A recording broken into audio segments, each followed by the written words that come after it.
하나님께서 오늘 저희들에게 주신 말씀은 마태복음 18장 10절에서 20절 말씀입니다. 이 시간 교독하실 때 마지막 절 합독하시겠습니다. 삼가 이 작은 자 중에 하나도 업신여기지 말라. 너희에게 말하노니 그들의 천사들이 하늘에서 하늘에 계신 내 아버지의 얼굴을 항상 배옵느니라.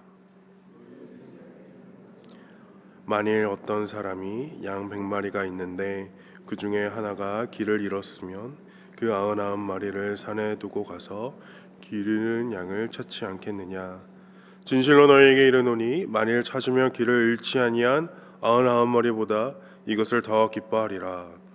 이와 같이 이 작은 자 중에 하나라도 잃는 것은 하늘에 계신 너희 아버지의 뜻이 아니니라. 내 형제가 죄를 범하거든 가서 너와 그 사람과만 상대하여 권고하라. 만일 들으면 내 형제를 얻은 것이요 만일 듣지 아니하거든 한두 사람을 데리고 가서 두세 증인의 입으로 말마다 확증하게 하라. 만일 그들의 말도 듣지 않거든 교회에 말하고 교회 말도 듣지 않거든 이방인과 세리와 같이 여기라. 진실로 너희에게 이르노니 무엇이든지 너희가 땅에서 매면 하늘에서도 매일 것이요 무엇이든지 땅에서 풀면 하늘에서도 풀리리라. 진실로 다시 너희에게 이르노니 너희 중에 두 사람이 땅에서 합심하여 무엇이든지 구하면 하늘에 계신 내 아버지께서 그들을 위하여 이루게 하시리라. 두세 사람이 내 이름으로 모인 곳에는 나도 그들 중에 있느니라. 아멘. 하나님의 말씀입니다. 오늘 이 본문 첫 절에 이 작은 자는 어제 본문 6절에 나를 믿는 이 작은 자를 가리킵니다. 하나님을 믿는 자, 이 세상에서 작지만 저 천국에서 큰 자입니다. 이 큰 자됨의 기준은 하나님의 상관하심에 달려 있습니다. 하나님의 상관하심으로 믿음도 큰 자됨도 가능합니다. 이것을 신학적으로 고쳐 말하면 하나님의 은혜로 가능한 중생과 양자됨이라 하겠습니다. 그 상관하심에 대한 내용이 10절 후반부에 나오는데 그들의 천사들이 하늘에서 하늘에 계신 내 아버지의 얼굴을 항상 배옵느니라. 이 천사들을 동원하시어 세세하고 또 상시로 상관하심입니다. 그러므로 삼가 이 작은 자 중에 하나도 업신여기지 말라고 말씀하십니다. 그 업신여김은 이 무시의 수준을 넘어서 무관심의 형태로 하나님의 이 적극적인 상관하심과 정반대되는 모습입니다. 이어지는 이 없음으로 표기된 11절은 본문 비평에 따른 문학적 형태가 되는데 여기서 본문 비평이란 이 고대 문헌의 여러 필사본들을 비교 분석하여 가장 원래에 가까운 본문을 복원하려는 학문적 방법입니다. 현재 브리티시 라이브러리에 소장되어 있는 주후 4세기 중반에 쓰여진 가장 오래된 헬라어 필사본 신약성경, 이 신의 사본의 권위를 반영한 오늘의 11절 없음의 말씀이 되겠습니다.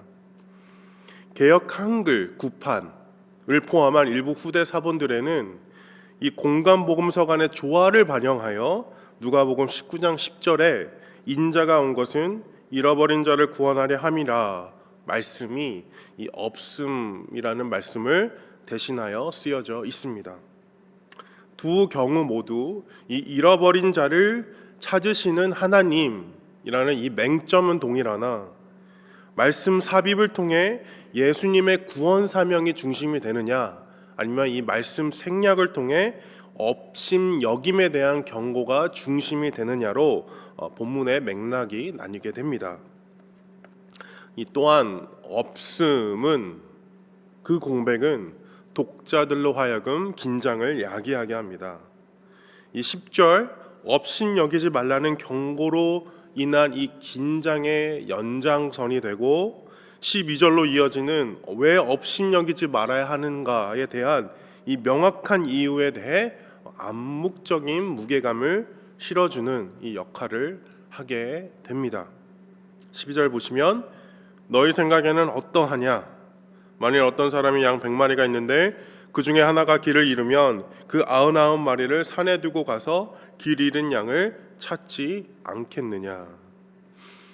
여기서 잃어버린 양에 대한 가치는 이 어떤 사람이 양 100마리가 있는데 에서 이 있는데 즉 그에게 있다라는 이 소유권에 달려 있습니다.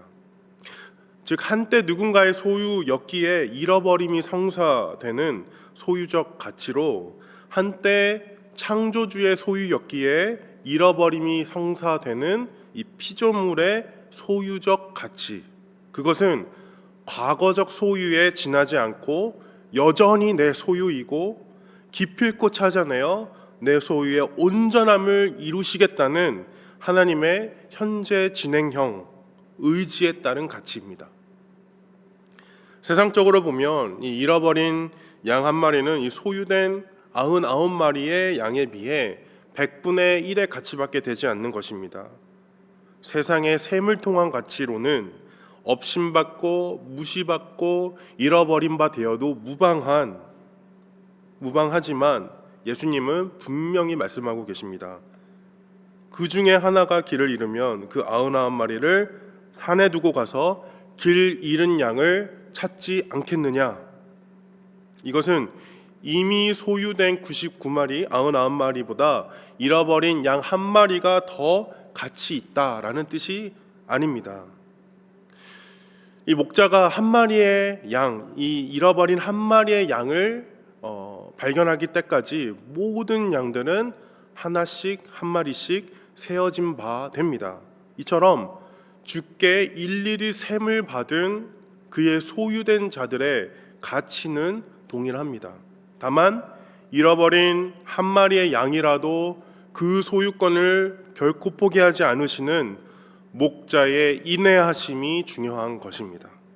13절에 보시면 진실로 너에게 이르노니 만일 찾으면 길을 잃지 아니한 91마리보다 이것을 더 기뻐하리라. 이것은 특정 양이 가지고 있는 가치에 대한 말씀이 아닌 이 목자의 기쁨에 대한 기준을 강조하고 있는 말씀이 되겠습니다. 이미 소유된 99마리에는 기쁨이 없고 잃어버렸다 찾은 한 마리에만 기쁨이 있다라는 뜻이 아니라 목자에게 있어 이 99마리의 기쁨보다 100마리의 양의 기쁨이 더 크다는 사실, 즉 완전함에 대한 기쁨이 강조되는 것입니다. 특정 생김새, 성별, 색깔에 따른 양의 가치를 우대함이 아니라 목자에게 소유된 모든 100마리의 양들 중 어느 양이라도 잃어버린 바 되었을 때 그것을 되찾음은 목자의 완전한 소유권의 회복에 대한 기쁨이 되는 것입니다. 그러므로 14절에 이와 같이 이 작은 자 중에 하나라도 있는 것은 하늘에 계신 너희 아버지의 뜻이 아니니라. 하늘에 계신 아버지의 기쁘신 뜻은 하나라도 잃지 않는 것, 그의 완전한 주권, 완전한 통치, 완전한 나라의 가치입니다. 이제 하나님의 그 기쁘신 뜻을 따라 그 기쁘신 뜻이 나의 소원이 되어 예수님과 같이 잃어버린 양을 찾는 사명을 감당하고자 할 때 하나님께서는 권위를 그에게 더하시는데 이 18절에 보시면 진실로 너에게 이르노니 무엇이든지 너희가 땅에서 매면 하늘에서도 매일 것이요 무엇이든지 땅에서 풀면 하늘에서도 풀리리라. 양자의 권위로 그가 땅에 묶는 것은 하늘에서도 묶일 것이요 그가 땅에 푸는 것은 하늘에서도 풀리리라는 이 전적 권위의 부여가 되겠습니다.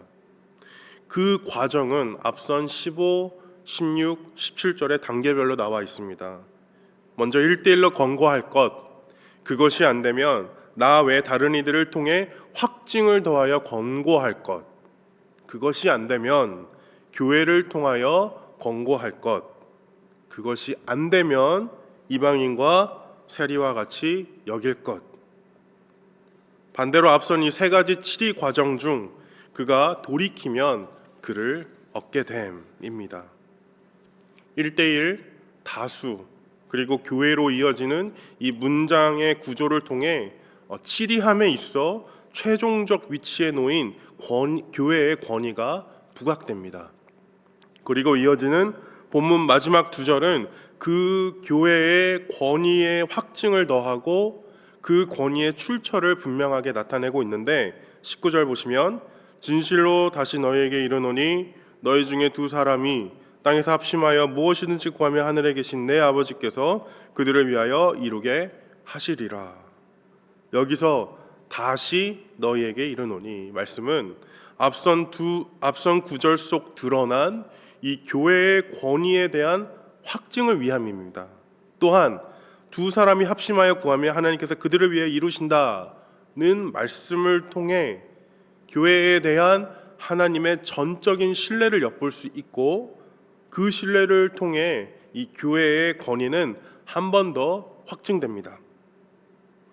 20절에는 교회의 권위의 확증됨의 출처가 하나님께 있음을 분명하게 하고 있습니다. 즉 하나님의 이름으로 두세 사람이 모인 곳에 하나님께서 함께 하심, 그곳에서 합심하여 구하는 것들을 이루어 주심이라 하겠습니다.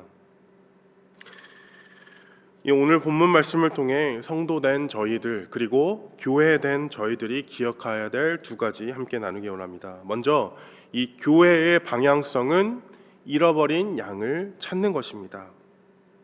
하나님의 기쁘신 뜻은 그의 온전하심에 있습니다. 즉 하나도 잃지 않는 것. 그러므로 교회는 다수의 안정 속에 안주하는 공동체가 아니라 잃어버린 한 사람을 향해 움직이는 공동체가 되어야 합니다. 제 스스로에게 묻습니다. 나는 99% 안정 속에 머물려만 하고 있지 않는가? 공동체 안에서 멀어져 가고 있는 이 한 사람을 행여 외면하고 있지는 않는가? 업신여김을, 이 무관심을 통해 범하고 있지는 않는가? 반드시 기억해야 할 것은 하나님의 공의는 모든 양을 하나씩 세심에 담긴 그 손길에 담겨 있고, 하나님의 인애는 잃어버린 자를 끝까지 찾아 나서시는 이 발걸음에 있다라는 것입니다.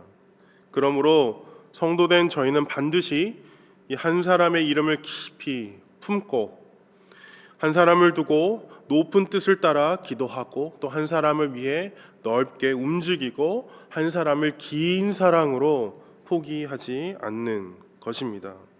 그것이 열방에 복이 되는 교회의 방향성됨을 믿습니다. 다음으로 이 교회의 정체성은 하나님의 이름으로 모이는 것입니다. 교회의 정체성은 분명합니다. 하나님의 이름으로 모인 공동체. 하지만 그것은 말처럼 쉬운 일이 아닙니다. 냉정과 열정 사이 끝없는 균형이 요구되는 일입니다. 때로 이 이성에 따른 치리가 필요하고, 때로 이 감정에 호소된 긍휼이 필요합니다. 하지만 인간의 이성과 감정에 따른 것이 아니라 오직 하나님의 말씀에 근거한 것이 될 때 저희들의 치리는 하나님의 공의가 되고, 긍휼은 하나님의 인애로 가능케 됩니다.